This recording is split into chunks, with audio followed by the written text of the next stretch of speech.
أشرقت نفسي بنور من فؤادي. Bangunan itu sebenarnya adalah teras sebuah rumah. Hanya didesain dengan arsitektur bergaya kubah yang terbuat dari struktur baja yang kokoh.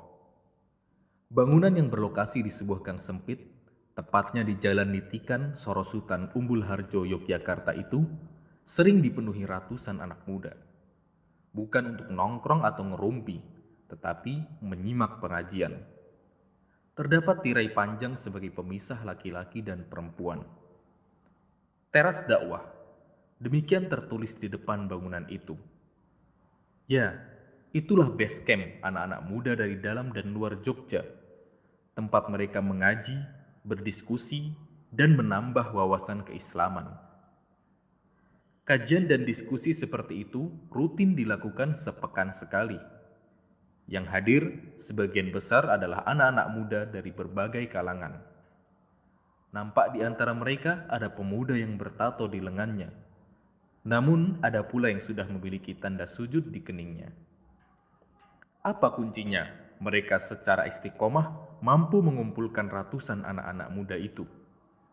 Ikuti perbincangan dengan Akhid Subianto, salah satu pendiri teras dakwah berikut ini. Assalamualaikum warahmatullahi wabarakatuh. Assalamualaikum warahmatullahi. Alhamdulillah saya dipertemukan dengan teman-teman di teras dakwah dalam perjalanan silaturahim ke beberapa titik di dakwah di Jogja. Sudah lama ini saya mendengar nama tenar teras dakwah. Bahkan majalah kami sudah pernah menulis di beberapa tahun yang lalu. Nah, saya ingin tahu lebih jauh lagi perkembangan teras dakwah. Namanya menarik ini, Mbak. Teras dakwah. Kata teras itu biasanya di rumah, gitu ya, rumah. Ini gimana nih ceritanya sehingga latar belakangnya sehingga terbentuk sebuah komunitas teras dakwah ini? Ya baik, pertama terima kasih atas silaturahimnya. Terus kalau bicara teras dakwah, ini historinya agak panjang sebenarnya. Saya persingkat aja bahwa dulu memang kita itu di masjid, Pak. Di masjid, kemudian kalau di masjid itu banyak orang yang pemikirannya juga berbeda-beda tentunya. Maka ketika kita mengundang yang seorang ustadz misalnya untuk ngisi ya, yang tidak cocok itu kan malah kadang malah jadi prasangka gitu. Wah kayak sih diundang siapa gitu. Terus yang kedua, yang kita harapkan masjid menjadi sebuah tempat gitu ya, selain untuk ibadah juga untuk menyatukan gerakan dakwah begitu. Tapi itu kan kalau di lokal sini ya, di lokal kita di teras dakwah ini kan belum kita temukan itu. Nah itu kan jadi salah satu kegerahan pemicu kita untuk kemudian ada sebuah tempat yang bisa di situ itu nyaman semua gitu loh. Jadi bicara Islam saja, jangan bicara bajunya, organisasinya apa gitu. Maka terasa muncul ke saat itu 2011, 12, 13 ya kurun waktu itulah. Itu ya wujudnya sebuah kajian sebenarnya. Kajian bahasanya liko gitu ya. Ya ngaji 10 orang, 12 orang. Itu rutin. Kemudian kita menggunakan teras rumah.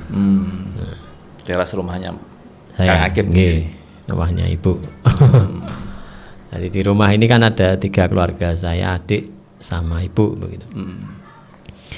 Kemudian terus itu berjalannya waktu ngajinya itu? Tematik ya. Lebih ke tematik. Jadi kita ngundang ustadz gitu. Ustadz yang dari lokal sini gitu. Karena awal ngaji itu kan kita nggak punya anggaran ya untuk nyangoni bahasanya. Memberikan kafalah gitu ya. Memberikan hadiah gitu ya kepada seorang yang kita undang gitu. Nah itu kan ya kita menggunakan orang-orang ustadz yang kemudian peduli, wis nggak mikir begitu gitu. Disampingkan dulu, sepenting ini ngajinya jalan. Itu kan ternyata masih banyak kita temukan. Akhirnya ya sudah kita ngundang para ustadz itu untuk ngisi di sini rutin seminggu sekali. Kita gilir ini jadwalnya siapa gitu. Terus yang datang atau yang jadi jamaah siapa? Kalau awalnya teman-teman sini kampung. Oh, awalnya. berapa Ini kan orang? Ada 15 orangan. Oh, 15. 15 orang. Tapi seiringi waktu kan karena kita bikin acara yang rutin dan di sini gitu, akhirnya kan orang ada yang kemudian memprasangkai gitu. Iki kajian opo gitu. Kok ngaji kok di teras nggak di masjid ya gitu. Akhirnya kan aliran sesat. Nah, prasangka begitu muncul.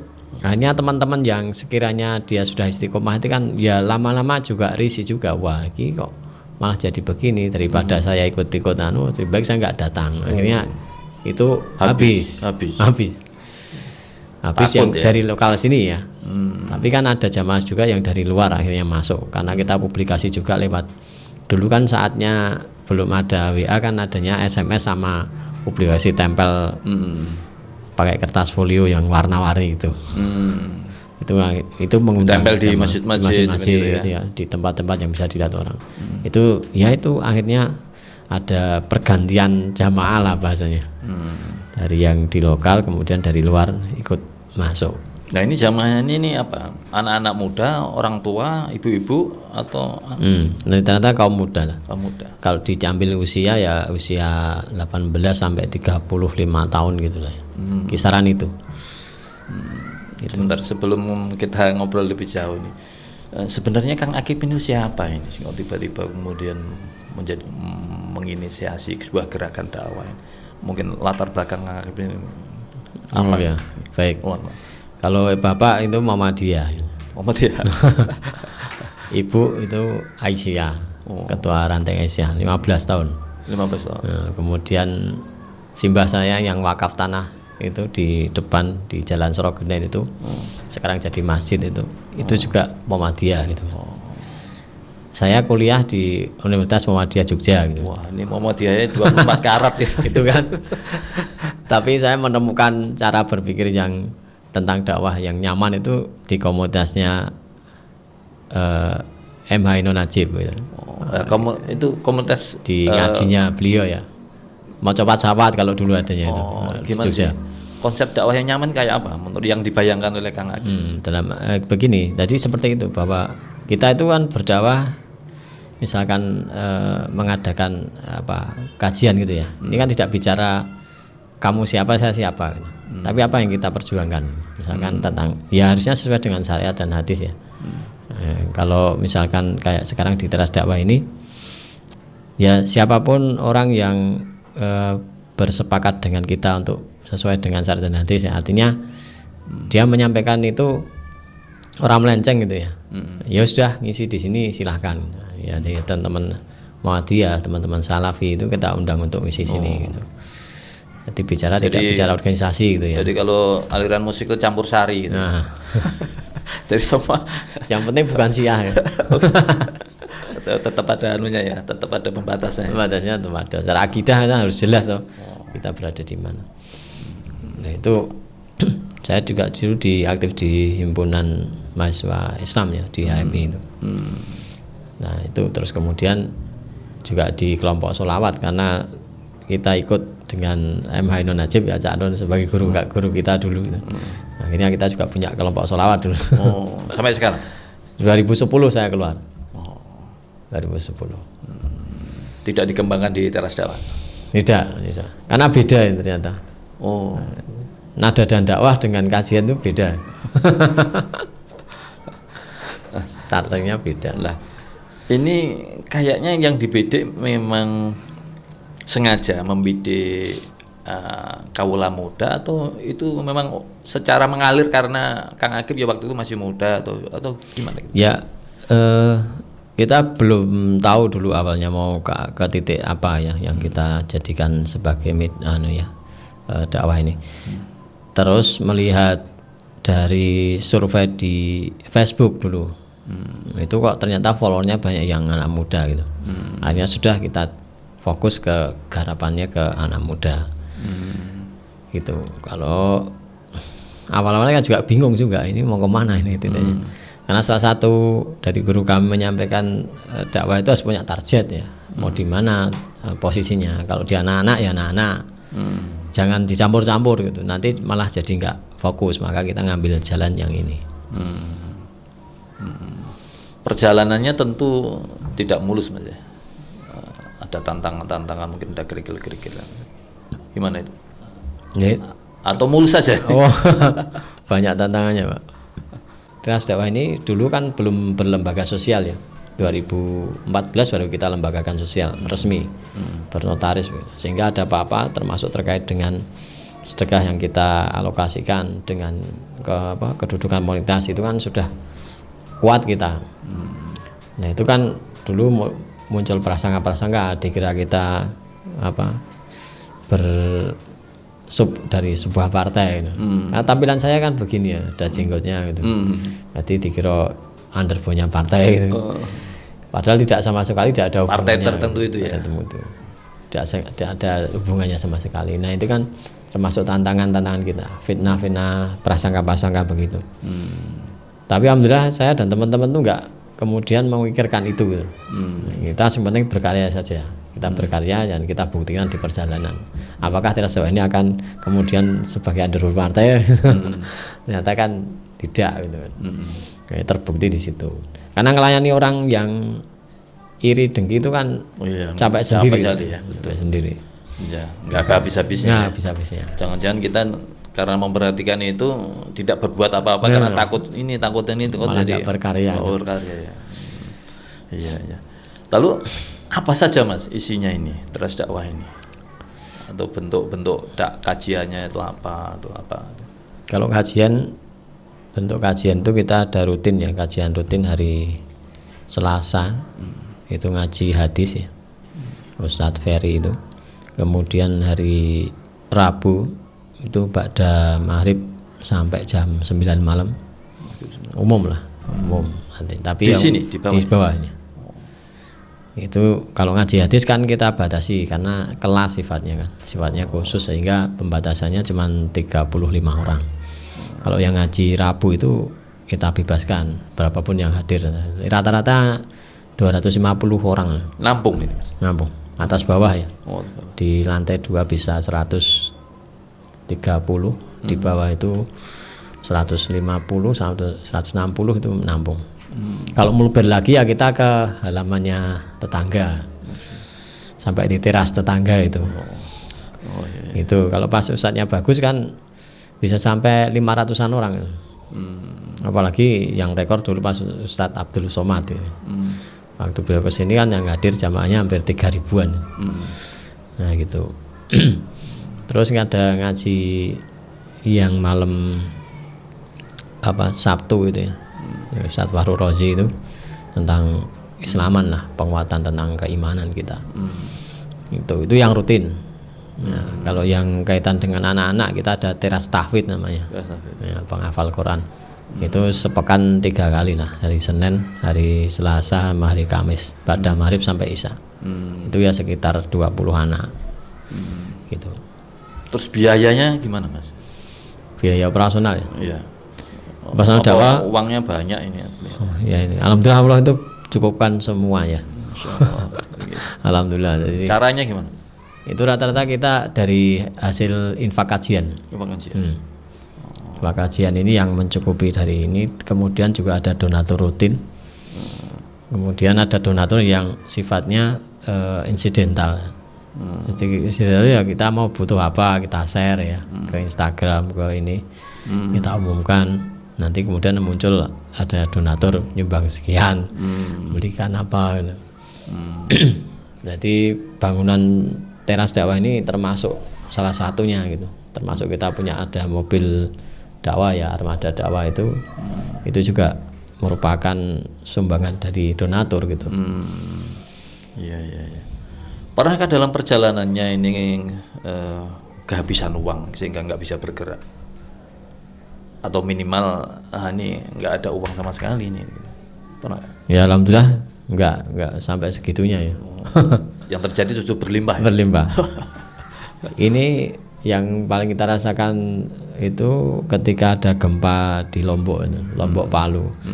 Kita itu berangkat ke sana ini menyalurkan uang 40 juta awalnya. Kita bikin satu musola sama beberapa sembako lah kita salurkan. Setelah kita bikin dokumentasi ya kita share Nah, setelah itu malah muncul donatur yang lain. Masya Allah. Dan itu sampai berapa? 16 masjid musola kita bangun. Itu program yang lokal sini dulu yang tanpa diduga itu seperti kebutuhan untuk mesin alat hapus tato gitu ya. Itu seharga 60 juta kan. Itu ya gitu kita share, kemudian ada yang nyumbang gitu, untuk membelikan itu. Nah itu seperti itu yang kemudian kita sebut ya Allah itu memang mencukupkan kebutuhan hambanya itu. Ya, alhamdulillah.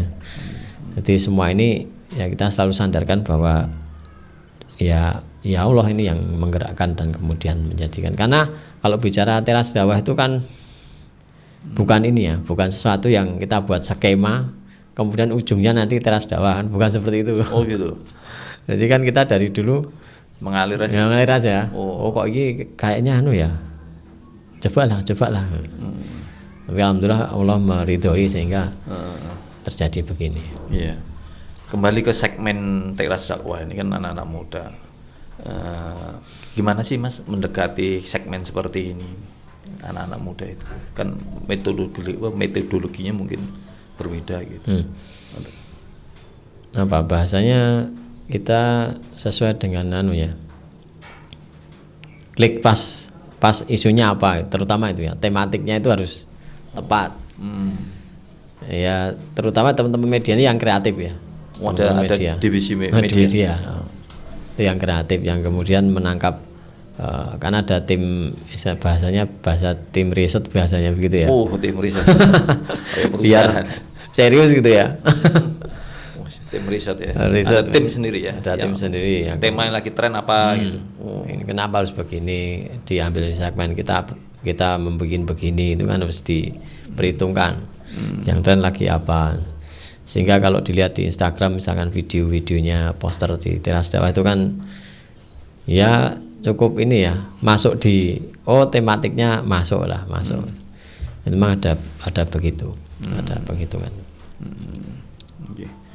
Untuk mungkin pesan ini kepada teman-teman atau siapapun yang ingin menggarap anak-anak muda ini kan banyak sekali anak-anak muda ini dan ya ada yang menggarap tapi kan tentu lebih banyak lagi yang menggarap kan tentu lebih bagus ya. Mungkin saran baik itu kalau mungkin saran saya kira yang pertama luruskan niat dulu. Niat. Bismillah, luruskan niat bahwa kita itu terjun begini itu ya karena Allah gitu. Karena Allah itu ya tidak mengharapkan kemudian mendapatkan materi gitu ya. Kita mengharapkan saja bahwa yang kita lakukan mendapatkan itu Allah. Kemudian nanti yakin bahwa ada solusi dari Allah ketika kita mempunyai sebuah kebutuhan terkait dengan kehidupan kita. Yang kedua ya tawakal begitu. Artinya tawakal itu ya kita harus memperbaiki diri kita lah. Tidak kemudian setelah terjun begini kita tidak memperbaiki diri, memperbanyak amal ibadah ya. Dalam arti itu sebagai penguat kita gitu. Walaupun semua itu kalau Allah sudah berkehendak ya akan terjadi juga gitu. Nah saya kira dua itu sudah bisa ini ya. Tambah satu lagi silaturahim gitu. Termasuk salah satu cara untuk kemudian kita mendapatkan ilmu-ilmu baru gitu. Itu kan harus butuh ini ya, ngangsu kawruh lah gitu bahasanya. Nah, kalau teman-teman komunitas itu kan pasti ada, makanya segmentasi itu harus jelas di dalam dakwah itu. Mau kemana, niatnya apa, ditata dulu, kemudian mau kemana, itu kan harus dihitung-hitung gitu. Ini semua berapa orang Mas? Kalau pengurus ya ada 70 atau 70. Masih muda semua? Iya, putra-putri ya, ikhwan akhwat. Muda belum menikah juga? Ya sudah menikah ya. Yang punya anak satu. Yang tertua Kang Agil? Kayaknya iya ya. Berarti harus perlu regenerasi ya. Kadang-kadang kan alur dakwahnya terbawa oleh usia. Gitu. Saya kira kalau semangat itu ya ketemu teman-teman itu jadi semangat benar. Ya. Makanya apa sekarang usia berapa? 40 ya. Saya kira semua itu begitu. Kalau kita lingkungan kita mendukung kita untuk semangat ya semangat, karena teman-teman tuh dengan kreatifnya begitu kan terus murup terus ya Pak. Lah ini kepengalaman Kang menemani anak-anak muda itu gimana? Ya stylenya masing-masing orang beda-beda ya. Kita harus paham gitu. Style orang itu kan ada yang yo emosinan, ono sing dikandani yo angel gitu kan. Ono sing ya dia saking kreatifnya terus malah piye gitu. Ada yang punya adat kebiasaan pribadinya kok ngene ya itu harus dipahami. Artinya bergaulnya itu kita ya lebih lebih bisa memahami di teman-teman itu. Jadi melakukan pendekatan dengan teras Jawa ini kan di sini ada bangunan ini kita tidak pasang kaligrafi, nggak kita pasang pesan-pesan moral kita pasang gitu kan. Ya itu kan salah satunya kalau orang datang ke sini biar santai itu. Ini kan di sini santai ya. Pakai kaos silahkan. Yang penting kalau mau ke teras Jawa ngaji ya mau datang duduk dengarkan cukup. Targetnya itu dulu karena kalau hidayah kan urusan Allah ya. Tapi dia sudah mau datang duduk mendengarkan itu sudah alhamdulillah. Iya. Terima kasih Kang. Siap ya. Oke, mudah-mudahan mohon maaf nih kalau ada kekurangan. Nggih. Mudah-mudahan bisa silaturahim ke Surabaya. Insyaallah.